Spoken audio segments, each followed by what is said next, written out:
हुकूमत के खिलाफ एहतजाज के लिए बच्चों के साथ मैदान से पैदल आने वाले पीटीआई कारकुन को आपारा पुलिस ने थाने में बंद कर दिया।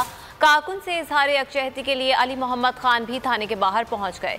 वजह क्या बनी और ये कारकुन अब कहां पर हैं, ये जानेंगे बूल न्यूज़ के नुमाइंदा नईम असगर से। नईम बताएगा क्या मामला था ये और इस वक्त क्या सूरत हाल है।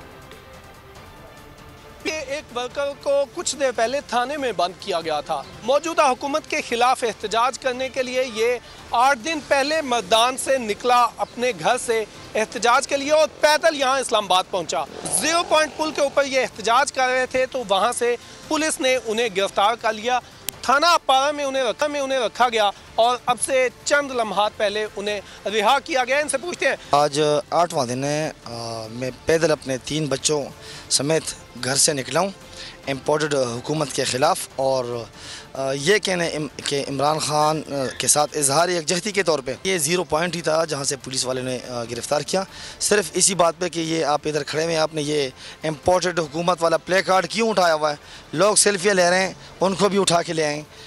मुझे मेरे बच्चों को भी मोबाइल में बिठा के ले आए। कानूनी मदद के लिए तहरीक इंसाफ लॉयर्स विंग के जो वकला हैं वो आए हैं और उनसे बात करते हैं। जो ही ऊपर से कॉल है हम फौरी तौर पर पहुंचे हैं इधर, तो थाना वालों ने कहा कि इन्होंने इम्पोर्टेड हुकूमत लिखा हुआ है।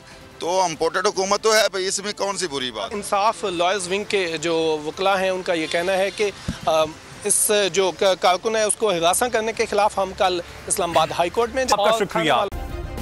सब्सक्राइब करें और बेल दबाएं ताकि कोई खबर रह न जाए।